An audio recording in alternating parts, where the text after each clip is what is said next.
Hey guys, welcome to my YouTube channel कैवरेक studies. आज हम सीखेंगे ह्यूमन एनाटॉमी का एक बहुत ही बेसिक सा स्ट्रक्चर, ह्यूमन आई। तो ये हमने ले लिया है आई का वर्टिकल सेक्शन या फिर मीडियल सेक्शन। सबसे पहले हम पढ़ते हैं कॉर्निया। भाई कॉर्निया होता क्या है? सबसे पहले याद रखो, जो कॉर्निया होता है वो डोम शेप होता है। क्या होता है? Dome shape. लाइट सबसे पहले कहाँ पे आती है हमारी आई पे? कॉर्निया पर आती है। जैसे ही ये कॉर्निया पर आएगी तो लाइट बैंड हो जाती है, ठीक है। एक बात इसमें और याद रखनी है, जो कॉर्निया होता है ना अपना, उसमें ब्लड वेसल्स नहीं होती। अगर उसमें ब्लड वेसल्स नहीं है तो सोचो ये कितना ही बड़ा लेजेंड है भाई, ठीक है। अब बात का आती है, जो बैंड हुई हुई लाइट है वो जाती है प्यूपिल के पास। किसके पास जाती है भाई? प्यूपिल के पास।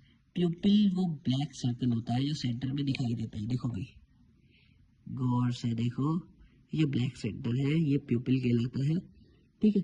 इसका काम क्या है कि लाइट कितनी अंदर जा रही है, यानी एक प्रॉपर बैलेंस बनाए रखना कि लाइट ज्यादा अंदर नहीं जाए, ठीक है। अगर ज्यादा जाए, अगर ज़्यादा ही लाइट हो जाए तो ये क्या करता है? श्रिंक हो जाता है, यानी छोटा हो जाता है। और ज़्यादा डार्कनेस आ जाए तो ये अपने आप को फैला लेता है। फैलाने को क्या कहते हैं इंग्लिश में? वाइट हो जाना, ठीक है। फिर उसके बाद क्या आता है? उसके बाद आता है आइरिस। देख लीजिए, आइरिस का काम क्या होता है, ये देखिए। आइरिस जो होता है वो कलर्ड पार्ट होता है आंखों का। ये अलग अलग जेनेटिक्स पर डिपेंड करता है। किसी की ब्लू आइज होती है, किसी की ब्राउन, किसी की ब्लैक। कमेंट सेक्शन में आप बता सकते हैं कि आपकी कौन सी आइज है। बस डिफरेंस यही है कि डीएसएलआर की सेटिंग फ्री में मिलती है, यानी ये फोकस के काम में आता है। पोर्ट्रेट देखा है आपने? कभी आपने देखा होगा कि अगर आप अपनी उंगली ऐसे रखेंगे तो पीछे का आपको ब्लड दिखाई देगा। तो वही बेसिकली इसका काम यही है, ठीक है। अब एंटीरियर चैम्बर की बात आए, ठीक है। एंटीरियर चैम्बर के बारे में हम पहले कुछ समझ लेते हैं। कॉर्निया और आइरिस के बीच का जो स्पेस होता है उसे क्या कहते हैं? एंटीरियर चैम्बर कहते हैं। इसमें एक्वस ह्यूमन फिल्ड होता है जो प्रेशर कंट्रोल करता है और न्यूट्रिएंट्स देता है। अगर इसका ड्रेनेज रुक जाए तो ग्लूकोमा आ जाता है बिना इनवाइट के। जैसे आपके घर बिना इनवाइट के मेहमान आते हैं, ठीक है। अब दूसरी बात क्या पढ़ेंगे? Posterior chamber. पोस्टीरियर चैम्बर में क्या होता है? आइरिस के पीछे और लेंस के आगे जो भी चैम्बर होता है उसे कहते हैं पोस्टीरियर चैम्बर। ये देखो, आइरिस के पीछे और लेंस के आगे, इसलिए क्या कहलाता है? Posterior chamber. ये छोटा सा स्पेस होता है, इसके अंदर भी एक्वस ह्यूमन फिल्ड होता है, ठीक है। अब इम्पोर्टेंट फाइबर्स हैं जो कि सस्पेंडरी लिगामेंट्स ऑफ लेंस भी कहलाते हैं। ये छोटे छोटे फाइबर्स लेंस को क्या करते हैं? होल्ड करने का काम करते हैं। फॉर एग्जाम्पल, अगर आप देखते होंगे किसी भी चीज को अगर हम पकड़े तो उसे अपन होल्ड कहते हैं। अगर लेंस को कोई पकड़ रहा है तो ये जोन्यूलर फाइबर्स ही है, बिल्कुल टेम्पोलिन की तरह। दूर देखा हो या पास, ये टाइटेड और रिलैक्स होते रहते हैं। इनकी मदद देखकर लगता है स्टूडेंट लाइफ इनसे सीखनी चाहिए। समझे आप? धक्का मुक्की वाली जिंदगी भाई, पकड़ के रखो अपने डिसिप्लिन को। लेंस। अब किसकी बात आती है? लेंस की। लेंस का बेसिक काम क्या होता है? लाइट को रेटिना पर फोकस करना।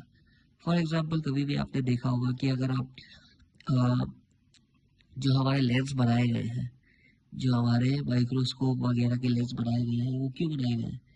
ताकि जो लाइट है वो उसको रिफ्लेक्ट कर सके, मतलब माइक्रोस्कोपिक लेवल पे लाइट को ले जाकर वो एक इमेज हमारे रेटिना तक पहुंचा सके, ठीक है। लेकिन ह्यूमन आई की लेंस का क्या काम होता है? देखो, लेंस लाइट को रेटिना पर फोकस करता है। पास की चीज देखने हो तो ये थिक हो जाता है, और दूर की चीज़ देख रही हो तो ये थिन हो जाता है, यानी पतला और मोटा, और आगे के साथ स्टिफ हो जाता है। इसलिए लोग न्यूज़पेपर को हाथ के बाहर तक ले जाते हैं। कभी कभी आपने देखा होगा कि किसी को न्यूज़पेपर करीब से पढ़ने की आदत है और किसी को दूर से। जस्ट डिपेंड कि आपकी आंखों की कंडीशन क्या है, वो हम बाद में पढ़ेंगे। अब बात आती है सिलियरी बॉडी। ये देखिए, ये है सिलियरी बॉडी। सिलियरी बॉडी के मेजर 2 काम होते हैं, एक एक्वस ह्यूमर बनाए रखना, दूसरा अकोमोडेशन में हेल्प करना। ये मल्टीटास्किंग का किंग है, बिल्कुल एमबीबीएस की स्टूडेंट्स की तरह, जो रात में 10 चैप्टर खत्म करते हैं और सुबह एग्जाम देते हैं। अब बात आती है किसकी, सिलियरी मसल्स। ठीक है, ये सिलियरी मसल्स, जब ये मसल कॉन्ट्रैक्ट होता है, लेंस राउंड हो जाता है, नियर साइड परफेक्ट, रिलैक्स होता है तो lens flat, distant vision perfect होता है। और हाँ, क्रश को दूर से देखने में जो साइलेंट सपोर्ट मिलता है ना, वो इसी मसल की वजह से। शायद कुछ ज़्यादा होगी। अब अब क्या आता है, शैलम कैनाल। ठीक है, शैलम कैनाल पढ़ते हैं। ये कैनाल क्या होता है, देखो, इसमें एक्वस ह्यूमर ड्रेन करता है। अगर ब्लॉक हो गया तो प्रेशर ऊपर और आंख कह देती है बाई हेल्प। Vitreous body. ठीक है, विट्रस बॉडी को ऐसे दिखाओ, ये देखो, ये क्या है, विट्रस बॉडी। ये जेल लाइक सब्सटेंस आँख के पीछे पूरा स्पेस फिल करता है, आँखों का शेप मेंटेन करता है, रेटिना को सपोर्ट देता है, और बिल्कुल कशनिंग फॉर्म की तरह ही होता है।